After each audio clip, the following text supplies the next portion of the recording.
여러분, 한 사람이 예수님께 왔습니다. 사실 왔다기보다는 옮겨진 것이죠. 왜냐하면 이 사람은 혼자서 움직일 수 없는, 그저 침상 신세를 져야만 하는 중풍병자였기 때문입니다.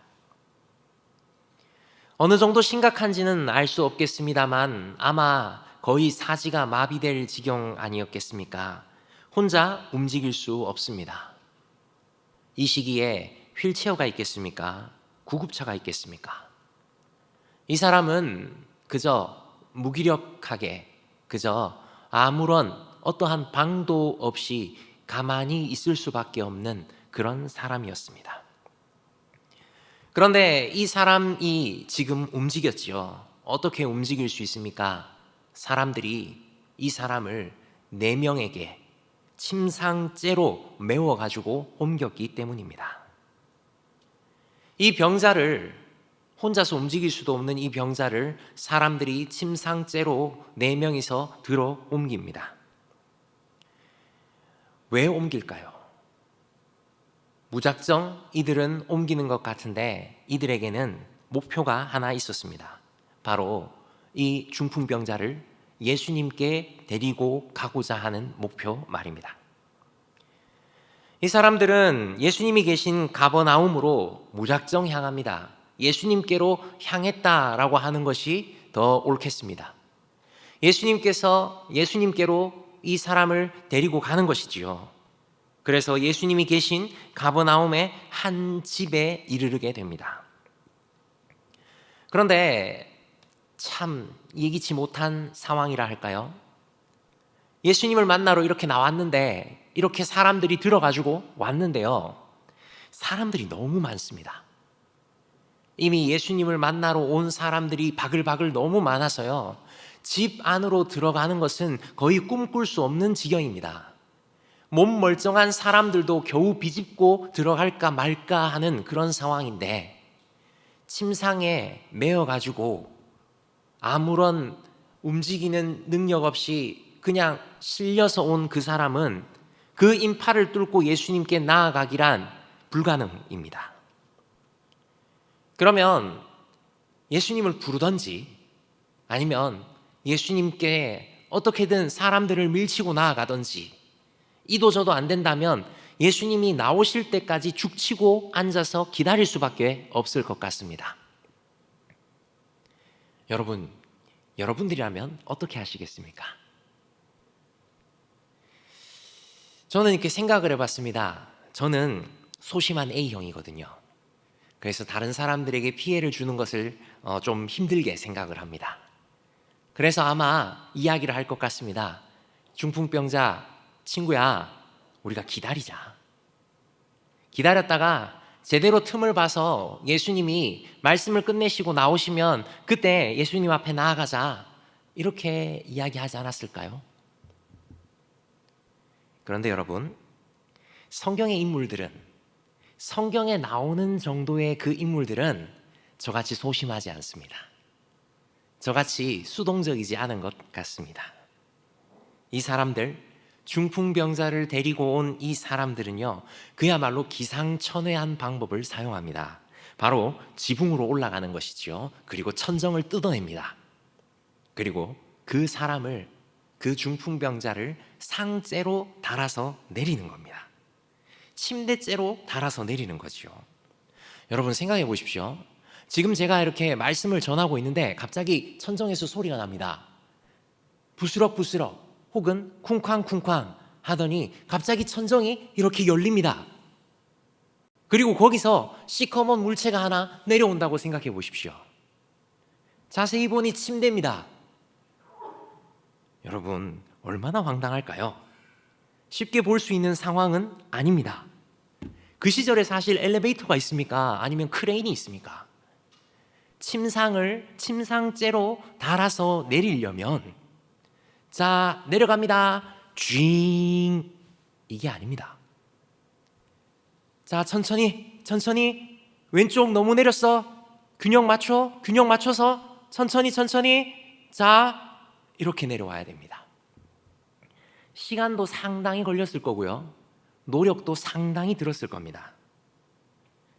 그러면 위에서 그 난리가 벌어지고 있으면 예수님은 어떠셨을까요? 만약 제가 설교를 하고 있는데 갑자기 천정이 이렇게 열리고 뭐가 내려온다. 그것도 순식간에 이렇게 내려오면 상황이 빨리 종료가 될 텐데 천천히 이렇게 막 내려온다. 흔들흔들한다. 어어어! 거기 있는 사람들과 예수님 모두 할 말을 잊은 채 바라만 보고 있지 않았을까요? 저 같으면 흐름이 뚝 끊어져서 그 다음에 무슨 말을 해야 할지 아마 하얘졌을 것 같습니다. 그런데 여러분, 예수님은 당황하지 않으시죠. 예수님은 당황하지 않고 그들을 보시며 말씀하십니다.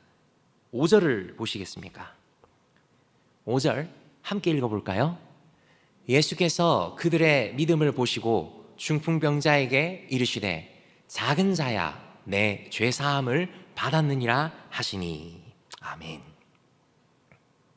여러분, 예수님은 사람들이 그 중풍병자를 달아내리는, 지붕을 뚫고 달아내리는 그들의 간절한 믿음을 보시고 말씀하십니다. 작은 자야 내 죄사함을 받았느니라 라고 말이죠. 조금만 더 뒤로 가보겠습니다. 11절입니다. 11절을 한번 함께 읽겠습니다. 시작. 내가 내게 이르노니 일어나 내 상을 가지고 집으로 가라 하시니. 예수님은 고쳐주시는 것이죠. 예수님의 놀라운 능력이 발휘가 되는 것입니다. 가르치시던 예수님이 인생의 큰 문제를 겪고 있던 그 중풍병자에게 일어나라, 내 상을 들고 가라, 집으로 가라 하십니다. 어떻게 됐겠습니까? 이 사람은 일어나서 자기 상을 들고 걸어서 집으로 갑니다. 여러분, 그런데 저는 여기서 좀 이상한 걸 느꼈습니다. 여러분들은 워낙 신실하시니까 아멘, 할렐루야 하고 지나가실 수도 있겠습니다. 저도 지나갔었습니다. 그런데 여러분, 제가 여기서 좀 느꼈던 것은 이겁니다. 예수님이 그 중풍병자를 달아내리는, 중풍병자가 누운 상을 달아내리는 그때 그들의 믿음을 보시고 예수님이 5절의 말씀, 작은 자야 내 죄 사함을 받았느니라가 아니라 11절의 말씀, 그러니까 내가 내게 이르노니 일어나 내 상을 가지고 집으로 가라, 이게 더 합리적이지 않을까 하는 생각이 든 겁니다. 여러분 어떻게 생각하십니까?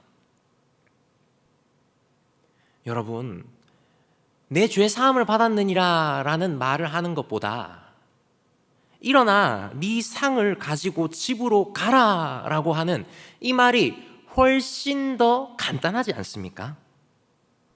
예수님이 능력이 없으신 것도 아니고 어떤 과정이 필요한 것도 아닙니다. 그냥 예수님이 말씀하시면 됩니다. 일어나 내 상을 가지고 집으로 가라 라고 말이죠.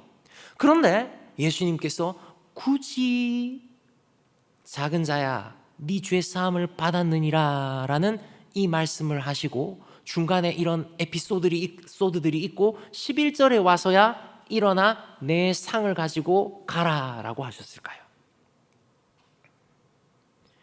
여러분, 오늘 본문을 보시면 수많은 사람들이 모여 있었죠. 그런데 예수님께 우호적인 사람들만 모여 있었던 것 같지는 않습니다. 예수님에게 관심이 있는 사람들, 그게 좋은 관심이든 혹은 악한 관심이든 그 관심이 있는 사람들이 모였습니다. 그러다 보니까 그 자리에는 예수님을 감시하고 예수님을 흠잡기 위해서 날이 선 눈으로 바라보고 있던 그런 사람들도 있습니다. 대표적으로 성경학자들, 서기관들 말입니다. 6절 보십시오. 6절에 보면 이렇게 말합니다. 어떤 서기관들이 거기 앉아서 마음에 생각하기를 이라고 말입니다. 그러니까 한 명이 아닙니다. 서기관들이 있습니다. 제가 한글 성경이라서 서기관들인가 해서 봤는데 아닙니다. 복수입니다. 여러 명 있었습니다.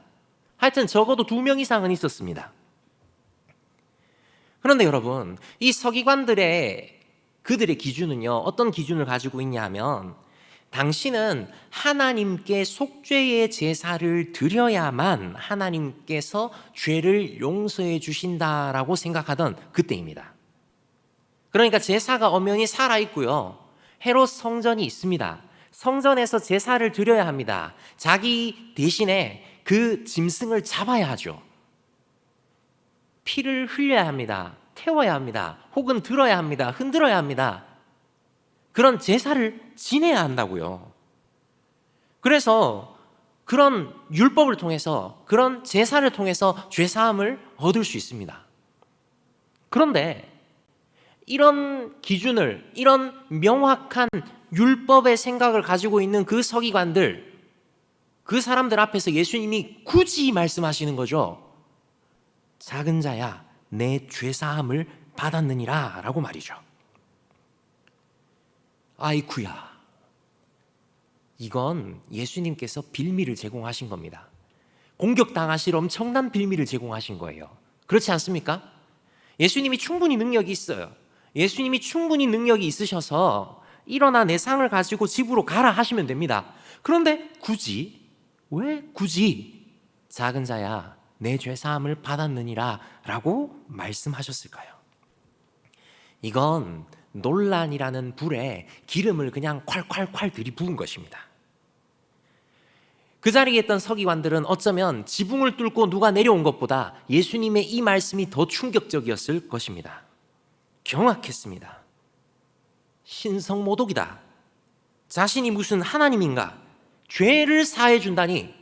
죄를 사하려면 우리가 제사를 지내야 하고 성전에서 하나님이 명령하신 규례를 지켜서 정결케 해야 하는데 이런 무슨 말 한마디로 이렇게 이야기를 하다니, 이건 신성모독이다. 이거 봐라 이렇게 했을 겁니다. 그런데 여러분, 여기서 중풍병자를 또 생각을 해봅시다. 중풍병자의 입장에서 그가 간절히 원하는 것은 무엇이었겠습니까? 병이 낫는 것입니다. 자기의 문제가 해결되는 거죠. 그런데 예수님께서 자신에게 말씀하십니다. 네 병이 나았다, 일어나라가 아니라 작은 자여, 죄사함을 받았다라고 말이죠. 물론 믿음이 좋으신 우리 성도님들께서는 이게 얼마나 크신 건지 아십니다만은 중풍병자 입장에서 약간 황당하지 않았을까요? 자기가 생각한 수준의 답이 아니니까요. 예, 제 죄를 용서해 주신다고요? 예, 감사합니다. 그런데 말이죠, 제가 지금 꼼짝을 못 하거든요. 제가 가지고 있는 이 중풍병, 사지마비가 된 이 몸, 이 병이 저에겐 더 큰 문제입니다. 이걸 지금 해결해 달라고 왔는데요? 이런 마음이 들지 않았을까요? 제 병부터 고쳐주시면 안 되나요? 이런 마음이 들지는 않았을까요? 그런데 예수님은 왜 이런 논란에 불을 지피시며 그 다음에 사람들 머리에 물음표를 막 띄우시면서 왜 굳이 작은 자여 죄사함을 받았느니라 라고 하셨을까요? 그냥 일어나 내 상을 가지고 집으로 가라 라고 5절부터 10절까지를 건너뛰고 아니면 5절 앞부분만 딱 하고 11절로 바로 가면 안 될까요? 훨씬 깔끔할 것 같은데 왜 여러 사람을 불편하게 하시면서 죄사함을 받았느니라 라고 이야기를 하셨을까요? 예수님 그냥 굳이 하나님의 능력 발휘해 주시면 되지 않습니까? 그냥 놀라운 능력만 발휘하셔도 예수님이 누구신지 어떤 분인지 사람들이 알 것 같은데요? 지금 나에게 필요한 것, 지금 그 사람에게 필요한 건 병이 고쳐지는 것, 중풍병이 낫는 거니까 그걸 그냥 해주시면 되잖아요. 능력이 없으신 분도 아니고 그렇게 그냥 그 사람 사랑하셔서 그 능력을 행해 주시면 안 됩니까? 예수님의 이 뜬금없는, 어떻게 생각하면 뜬금없는 작은 자야 내 죄사함을 받았느니라 하는 이 말씀은 모두를 당황시켰을 것입니다. 당황스럽습니다.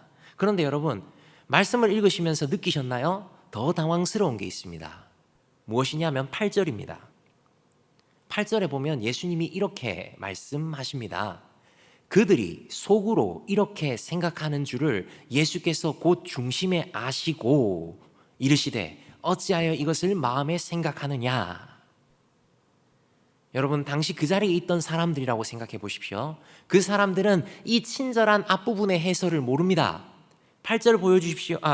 8절 보여주십시오. 그러니까 그들이부터 이르시되까지는 괄호입니다. 없어요. 사람들은 말하지 않았습니다. 마음에 생각하고 있었습니다. 괄호예요. 이게 모르는 상황이라고요. 그런데 예수님이 갑자기 뜬금없이 말씀하시는 거죠. 어찌하여 이것을 너희가 마음에 생각하느냐라고 말입니다. 응? 마음에? 서기관들이 이번에는 얼마나 당황했을까요? 마음을? 내 마음을? 뭐지? 아마 멍해졌을 수도 있을 겁니다. 더 당황스러운 건 그들이 생각하는 그것을 정확하게 예수님이 말씀하십니다. 9절에 중풍병자에게 내 죄사함을 받았느니라 하는 말과 일어나 내 상을 가지고 걸어가라 하는 말 중에서 어느 것이 쉽겠느냐? 보십시오, 여러분. 병자에게 죄사함을 받았느니라 하는 말을 하는 것과 일어나 내 상을 가지고 걸어가라 라고 하는 것, 이것 중에 어느 것이 더 쉽겠습니까? 물론 믿음이 크신 여러분들께서는 당연히 낫게 하는 게 쉽지라고 생각하시겠죠. 그런데 여러분, 저같이 좀 시각적으로 이렇게 이성적으로 이렇게 좀 봐야 믿는 이런 사람들은요, 죄사함을 받았는지 안 받았는지는 당장에 보이질 않아요. 그죠? 그런데 이 사람이 일어나서 못 움직이고 못 걷는 사람이 갑자기 일어나서 걷는 거는 보여지는 거예요. 그러면 어쩌면 죄사함을 받았느니라 하는 이 말이 훨씬 쉽습니다. 아닌가요? 죄사함을 받았느니라 하는 이 말은 지금 눈으로 증명이 안 되거든요. 지금 증명이 안 돼서 예수님 사기꾼이다 라고 공격당할 일이 좀 적을 겁니다. 하지만 중풍병자에게, 마비 환자에게 일어나서 걸어가라 라고 하면 안 일어나면 예수님이 거짓말쟁이가 되는 거예요. 그죠? 그러면 어떻게 보면 이게 더 어려운 말입니다. 예수님이 일어나라 했는데 이 사지마비 환자가 안 일어나거나 못 일어나면 그대로 그냥 낙인 찍히는 겁니다. 저 사기꾼. 그래서 어쩌면 직접 눈으로 볼 수 없는 죄사함을 받았다라고 하는 말이 훨씬 더 쉬울 수 있습니다. 그런데 왜 굳이 예수님은 작은 자여 내 죄사함을 받았느니라 라고 굳이 얘기를 하시고, 그리고 일어나 네 침상을 가지고 걸어가라 이렇게 말씀하셨을까요? 왜 굳이 말로 하실까요? 이 말을 하셔서 여러 사람들을 당황시키실까요? 사랑하는 성도 여러분, 이것은요, 우리의 가장 큰 문제가 죄이기 때문입니다. 인간의 가장 큰 문제는 죄이고, 우리가 죄의 문제를 해결하지 않고서는 다른 것은 다 현상이지 본질이 아니기 때문입니다. 수많은 사람들이 예수님께 몰려와 있습니다. 그들은 예수님이 능력을 가지셨다는 사실에 자극되어 있습니다. 그래서 그 능력을 체험하고 자신들의 고통으로부터 벗어나고 싶어 했습니다. 그들은 자신들의 문제를 예수님께 갖고 옵니다. 예수님께서 해결해 주시리라고 기대하지요. 질병의 문제, 귀신 들림의 문제, 경제적인 문제, 먹고 사는 문제, 정치의 문제, 갈등의 문제 등등 말입니다. 그런데 예수님께서는 말씀하십니다. 굳이 작은 자여 내 죄 사함을 받았느니라 라는 이 말을 통하여서 바보야, 문제는 죄야 라고 말이죠. 모든 문제의 근본적인 문제는 죄야 라고, 인간의 근본적인 한계, 근본적인 것은 죄다라는 것을 분명하게 꼬집어 주시고, 내가 이것을 위해서 왔노라 라고 가르치시는 것입니다. 우리의 모든 고통, 우리의 인생의 모든 문제는 죄와 관계되어 있습니다. 지금 이 순간 우리가 하나님께 나와서 해결해야 되는 것도 사실은 죄의 문제가 제일 우선입니다. 여러분, 우리 삶에 얼마나 다양한 문제가 있습니까? 제가 고등부를 담당하고 있는데요, 이 고등부 친구들을 보면 진짜 문제 많습니다. 답이 없어요. 카톡을 보내도 답을 안 주거든요. 일주일 내도록 고민하고 생각하고 기도하면서 연락을 취합니다. 연락을 취하는데 답이 없어요. 그래서 간절히 기도하다가 주일날 이 친구들을 만나게 되면 저는 어린 왕자의 마음, 그 여우의 마음이 뭔지 정말 절실히 압니다. 엘리베이터가 숫자가 바뀔 때마다 기대합니다. 이 엘리베이터가 5층에 딱 섰을 때 누가 내릴까 하는데 4층에만 서요. 4층 중등부실에만.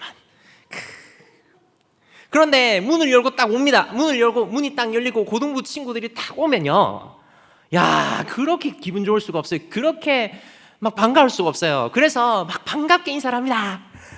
그 반갑게 인사를 하면 이 친구들은 어떻게 할까요? 목사님 이럴까요? 전혀요. 차가운 눈빛으로 돌아섭니다. 혹은 하고 갑니다. 잘 지냈니? 어떻게 지냈어? 시험은 잘 쳤어? 모의고사 있었지? 뭐 그랬니? 하잖아요. 그러면 대답은 네, 아니요, 네, 이럽니다. 답이 없어요. 이런 친구들입니다. 그런데 이 친구들 겪고 있는 상황이 얼마나 힘듭니까? 질풍노도의 시기다, 우리는 뭐 그런 것만 생각하시죠. 이 친구들 진짜 답답한 시기죠. 이 친구들의 문제를 생각하고 이 친구들이 겪고 있는 상황, 갈등, 고통, 아픔들을 생각하면요, 사실 진짜 주여밖에 안 나옵니다. 기도하다 보면 기도할 내용이 너무 많아요. 우리도 그렇죠. 우리도 이 자리에 나와서 간절히 기도할 내용들 너무 많습니다. 생활, 정말 내 월급 빼고는 다 올라가고 있는 이 경제 문제들, 아이들의 입시, 그래도 이 한없는 경쟁 사회에서 뭐라도 시켜줘야 되지 않나. 근데 가족들은 아파. 노후 준비도 해야 될 것 같은데 이 직장이나 삶에서의 갈등은 끊이지가 않고 가족들 안에, 집안 식구들 안에도 갈등이 있고, 그야말로 참 나가면 한숨이고 들어오면 한숨이고, 진짜 우리의 문제 많습니다. 그래서 하나님께 간절히 아뢰 수밖에 없지요. 중풍병자처럼 나의 이 문제, 진짜 해결 안 되는 이 문제 가지고 하나님께 나올 수밖에 없습니다. 맞습니다. 나와야 합니다. 오늘 여러분들도 혹시 이런 문제들 가지고 나오셨는지요? 그런데 여러분, 주님께서 먼저 이야기하시는 게 있습니다. 주님은 우리에게 먼저 죄에 대해서 이야기를 하십니다. 인간의 근원적인 한계인 죄, 그리고 내가 그 죄의 문제를 해결한 유일한 하나님이다라는 것을 먼저 알기를 원하십니다. 굳이 그래야 합니까? 하나님, 우리가 이렇게 아픈데요, 하나님 아시지요, 아시지요. 내 상황, 내 이 환경, 내 지금 이 사방으로 쌓여서 우겨쌈을 당하는 것 같은 이 고난의 바다, 고해에 사는 나의 삶 아시지 않습니까? 그런데도 우리 주님은 먼저 굳이 말씀하십니다. 죄의 문제를요. 이 죄의 문제를 해결하기 전까지는 평화가 없고, 우리 하나님께서 이 죄의 문제를 유일하게 해결하신 분이다라는 것을 우리가 먼저 알기를 바라십니다. 죄를 용서해 주실 뿐만 아니라 죄를 끊어 주시며 죄의 근본적인 문제를 해결해 주셔서 우리 인생의 목적과 방향, 우리 인생의 모든 것을 회복시키시는 분이 하나님이십니다. 그래서 우리는 주님 아시지요? 내 이 문제 1번부터 100번 아니 1000번 만번까지 있는 이 문제 아시지요? 하며 나오지만, 내 문제에 급해서 먼저 나오지만, 우리가 먼저 우리 인생의 가장 큰 문제를 해결하시는 그 하나님을 제대로 알고, 그 하나님께 감사하고, 그 하나님을 사랑해서 그 하나님께 모든 것을 맡기기를 원하십니다.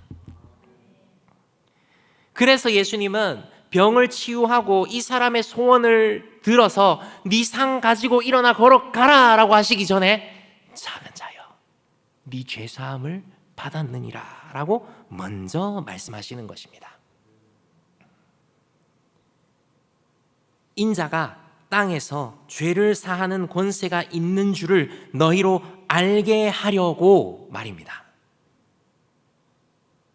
예수님이 하나님이심을, 죄를 사하는 권세가 있다는 사실을 중풍병자에게 알리시기 위해, 거기 있는 사람들에게 알리시기 위해, 오늘 우리에게 알리시기 위해 예수님은 굳이 이 말씀을 하시는 것입니다.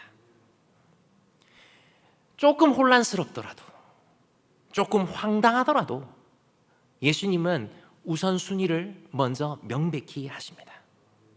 오직 예수라는 것, 우리가 믿고 의지할 분은 예수밖에 없고 우리의 죄의 문제를 해결할 분은 예수님밖에 없다는 것을, 세상을 향하여서 내가 죄를 사하는 권세가 있다는 것을 알기를 원한다고 선포하시는 것입니다. 여러분, 세상에 이런 분이 어디 계십니까? 세상의 고등 종교들, 유명하고 힘 있는 종교들 한번 보십시오. 대부분 인간의 선행을 통해서 뭔가 해야 구원을 얻고 내세가 결정된다고 믿습니다. 자기의 의가 죄를 해결한다고 천주교나 불교나 이슬람교가 주장합니다. 그러나 주님은 말씀하십니다. 내가 해결한다. 너희 인생의 가장 큰 문제가 죄이고 너희는 해결할 수가 없고 내가 해결한다 라고 말이죠. 그래서 주님은 우리의 죄의 문제를 다 해결해 주셨습니다. 죄를 다 사하셨습니다. 그냥 된 게 아닙니다. 아무런 가능성이 없는 우리에게, 오래 보아도 사랑스럽지 않고 자세히 보아도 예쁘지 않은 우리에게 대신 죽으셔서, 이 땅에 오시고 대신 죽으셔서 자신이 십자가에서 흘리신 피값으로 우리 죄를 사해 주셨습니다. 예수님은 인생의 가장 큰 문제가 무엇인지, 그리고 그 문제를 해결하신 분이 하나님이심을, 자신임을 보여주면서 이렇게 지극히 너희를 사랑하는 그 하나님의 사랑을 우리가 아직 죄인 되었을 때에 확증하신 것입니다.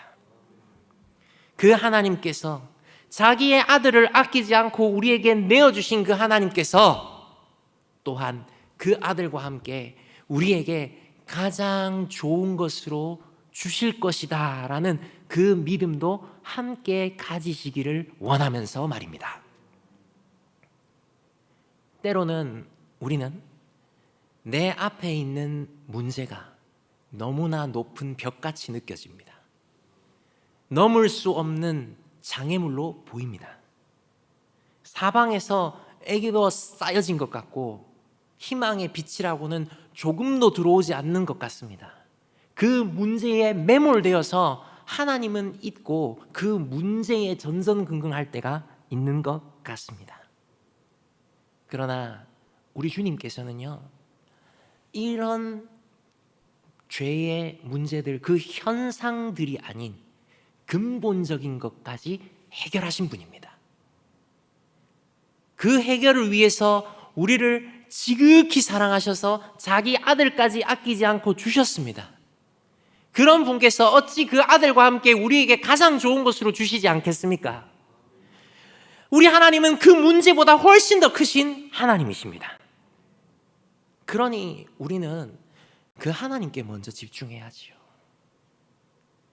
그러니 우리는 그 하나님께 먼저 나아가야지요.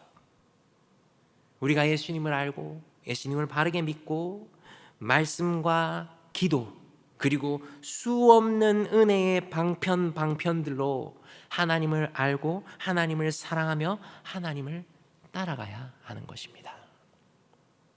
나의 이 문제보다 훨씬 크신 하나님이기에, 나의 이 문제들의 근원을 이미 잘라버리신 하나님이기 때문에 말입니다.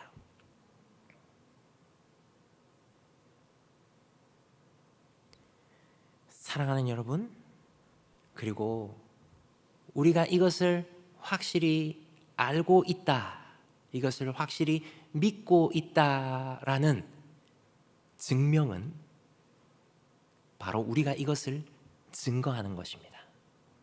예수님이 어떤 분이신지, 우리를 위해서 무슨 일을 하셨는지 증거하는 것입니다. 굳이 말입니다. 굳이 말로 증거해야 합니다. 인생은 큰 문제가 있고요, 살아가는 것이 아니라 죽어 있고 미래가 없고, 인생에 하나님이 없이는 아무런 의미가 없는 불면 날아가 버릴 그런 무의미한 인생이라는 것을, 그 무의미한 인생에 유일하신 하나님께서 의미가 되어주시고 새로운 목표와 사명을 주셨다는 것을 우리가 증거해야 합니다. 굳이 말입니다. 때를 얻든지 못 얻든지 세상 사람들에게 오직 예수, 그것을 말해야 합니다. 그걸 말하면 힘들어지는데요, 굳이 말로 해야 할까요? 예, 주님은 힘들어져도 그걸 굳이 말로 하시면서 이미 모범을 보여주셨습니다. 그러니 우리도 굳이 말로 해야 하는 것이지요.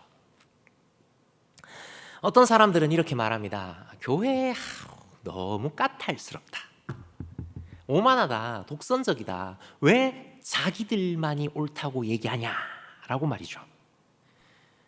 천주교는 안 그런데, 불교는 안 그런데, 참 저 사람들 너무 오만해, 이런 소리를 듣기 마련입니다. 여러분, 전도 나가보면, 그리고 제가 주변에 전도하다 보면 이런 사람을 만납니다. 저 이제 예수님에 대해서 딱 얘기를 하려고 하면, 저 법당 다녀요, 저 절에 나갑니다, 저 성당 갑니다, 이런 거 되게 많이는 아니지만 한 번씩 만납니다. 그러면 불교 신자가 갑자기 저 법당 다녀요, 저 절에 가는데요 라고 말하면 여러분 뭐라고 하시겠습니까? 제가 처음에는요, 그렇게 딱 얘기할 때 말이 톡 막히면서 네, 열심히 다니세요. 천주교 신자에게 예, 같은 하나님이니까 뭐 큰 집 작은 집 오케이, 예. 평화롭지 않습니까? 젠틀하네 하고 지나갈 수도 있습니다. 그런데요, 여러분, 굳이 말할 필요가 있나요? 이런 생각이 들지만 굳이 말해야 합니다. 성당 다니시는군요. 그렇지만 공덕이나 성사가 아니라 오직 예수님만이 우리의 죄를 사하십니다. 그걸 꼭 기억하셔야 합니다. 아무리 공덕을 쌓고 성인의 도움을 받아도 우리 죄를 해결 못합니다. 오직 예수님밖에 없습니다. 절에 가신다고요? 부처가, 이건 강단이니까 부처가 해결을 못한다니까요. 교회 한번 와보시죠. 예수님에 대해서 알려드리겠습니다, 이렇게 말해야 합니다. 그러다 보면 갈등 생기겠지요. 오만해, 독선적이야, 자기들밖에 몰라. 굳이 말해야 됩니까? 가까운 사람이 성당 나가거나 가까운 사람이 절에 가면 그래도 굳이 이렇게 얘기를 해야 될까요? 예수님께서도 이 말씀을 하셨을 때 주변의 사람들, 서기관들이 불편해했습니다. 사람들 머리에 물음표가 많이 떴습니다. 중풍병자 당사자에게도 황당했을 겁니다. 그런데 예수님 말씀하셨죠? 굳이 말로 해야 합니다. 예수님이 이렇게 말씀하셨을 때도 사람들이 불편했지만 예수님께서 능력으로 행하셨을 때, 예수님께서 알게 하시는 목적을 말씀하시고 그를 고쳐주셨을 때 그 12절을 보십시오. 불편한 마음은 사라지고 하나님께 영광을 돌리게 됩니다. 그들이 다 놀라 하나님께 영광을 돌리며 이르되 우리가 이런 일을 도무지 보지 못하였다 하더라. 여러분, 다 놀랐습니다. 불편하게 생각하고 신성모독이라고 이야기했던 그 서기관들도 여기 포함됩니다. 다 놀라 하나님께 영광을 돌리지 않습니까? 그러니 우리는 굳이 말해야 합니다. 여러분, 주변 사람들이 불편해합니까? 많이 불편해하더라고요. 제가 목사라고 딱 얘기하는 순간부터 다 어색해합니다. 제가 목사라고 이야기하는 그 순간부터 전도할까 봐 저를 다 피합니다. 그래도 말해야 합니다. 보여주어야 합니다. 인생의 가장 큰 문제는 죄의 문제이고, 그 죄의 문제를 해결하신 분이 예수님이라는 것, 우리 하나님이라는 것을, 유일한 길은, 다른 길은 없으며 오직 유일한 한 길, 예수 그리스도를 증거해야 하는 것이죠. 처음에는 불편하게 여길 것입니다. 처음에는 욕할 겁니다. 우리를 피하겠지요. 그러나 언젠가 복음이 들어가서 놀라운 역사를 이룰 때에 다 놀라서 하나님께 영광을 돌릴 것입니다. 그러니 우리는 굳이 해야 하나요? 네, 굳이 하셔야 합니다. 그 갈등과 불평이 온다고 힘들어진다고 걱정하지 마십시오. 그 갈등과 불편은 오히려 하나님은 살아계십니다, 당신의 말이 진리입니다 하는 이 놀라운 찬양의 고백으로 바뀌게 될 것입니다.